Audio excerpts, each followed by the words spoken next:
नमस्कार साथियों, मैं आर के निराला सर भाषा की पाठशाला भाग 72 में आप सबका स्वागत करता हूं। दोस्तों, बिहार सरकार द्वारा स्वीकृत वर्ग 10वीं की हिंदी पाठ्य पुस्तिका यानी गोधूली भाग 2 में एक कविता है जिसका नाम है जनतंत्र का जन्म और जिसके कवि हैं रामधारी सिंह दिनकर जी। मैं आज इस कविता का भावार्थ बताने का प्रयास करूंगा। उससे पहले कविवर रामधारी सिंह दिनकर के विषय में कुछ जानकारी प्राप्त कर लें। दिनकर जी का जन्म 23 दिसंबर 1908 ईस्वी को बिहार के बेगूसराय जिला के सिमरिया गांव में हुआ था। माताजी मनरूप देवी और पिताजी रवि सिंह जी थे। हमारे रामधारी सिंह दिनकर जी को राष्ट्र कवि की उपाधि प्राप्त है। इनकी प्रमुख रचनाएं हैं रेणुका, हुंकार, कुरुक्षेत्र, रश्मिरथी आदि।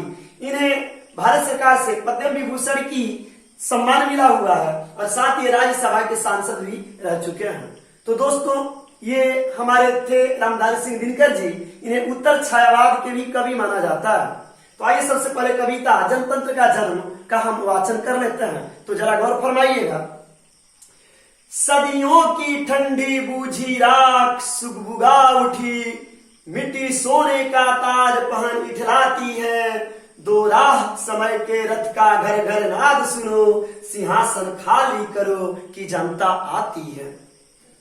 जनता, हाँ मिट्टी की अबोध मूर्तें वही, जाड़े पाले की कसक सदा सहने वाली। जब अंग अंग में लगे सांप हो चूस रहे, तब भी न कभी मुंह खोल दर्द कहने वाली। जनता, हाँ लंबी बड़ी जीव की वही कसम, जनता सचमुच ही बड़ी वेदना सहती है। सो ठीक मगर आखिर इस पर जनमत क्या है प्रश्न गूढ़, जनता इस पर क्या कहती है। मानो जनता हो फूल जिसे एहसास नहीं, जब चाहो तभी उतार सजा लो दोनों में। अथवा कोई दुधमुही जिसे बहलाने के जंतर मंतर सीमित हो चार खिलौनों में। लेकिन होता भूडोल बवंडर उठते हैं, जनता जब कोपा कुलो भ्रिकुटी चढ़ाती है। दो राह समय के रथ का घर घर नाद सुनो, सिंहासन खाली करो कि जनता आती है। हुंकारों से महलों की नींव उखड़ जाती, सांसों के बल पर ताज हवा में उड़ता है।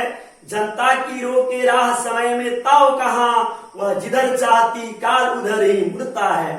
अब 2 शताब्दियों सहस्त्राब्द का अंधकार, बीता गवाक्ष अंबर के दहकते जाते हैं। यह और नहीं कोई जनता के स्वप्न जय, चिरते तिमिर का वक्ष उमड़ते आते हैं। सबसे विराट जनतंत्र जनता का आ पहुंचा, 33 कोटि हित सिंहासन तैयार करो। अभिषेक आज राजा का नहीं प्रजा का है, 33 कोटि जनता के सिर पर मुकुट धरो।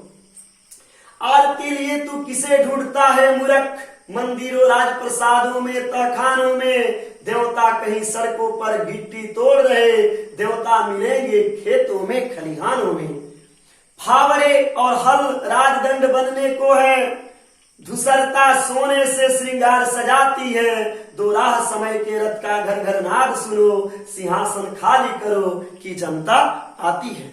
आइए दोस्तों, जरा इसका भाव देखते हैं। कविवर रामधारी सिंह दिनकर जो राष्ट्र कवि है, उनके मुताबिक अब समय आ गया है। हम सदियों से अंग्रेजों के गुलाम रहे, हम गुलामी का ही अर्थ समझे थे, लेकिन अब समय आ गया है कि उस गुलामी की जंजीरों को तोड़कर जो हमारी मिट्टी यानी धरती माँ है, इन्हें सोने का जो ताज उपलब्ध है, उस ताज का जो हकदार आ रहा है, उसके लिए हमें क्या करना है? तो कह रहा है कि रास्ता दे दो, यही समय के रथ का घर घर नाद है, क्योंकि यह सिंहासन उसके लिए खाली करो जो इसका वास्तविक हकदार है, अर्थात जनता के लिए। अब जनता सिंहासन पाने के लिए आ रही है।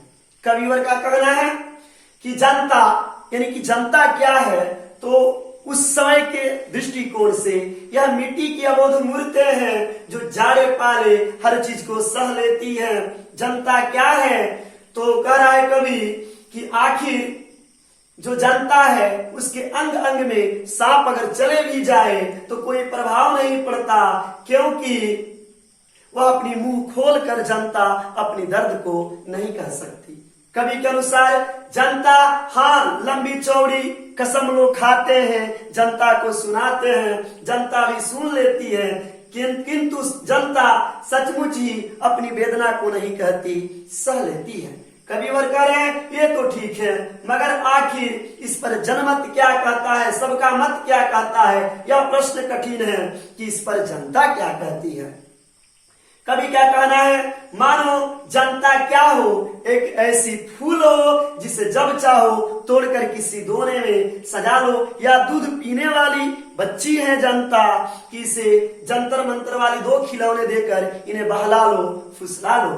कवि के अनुसार लेकिन जब क्रोधाग्नि आगे बढ़ती है तो क्या होता है, भूडोल होता है, बवंडर उठते हैं। जनता के कोप के शिकार जब बड़े बड़े लोग होते हैं तो वे अपने आप को बचा नहीं पाते।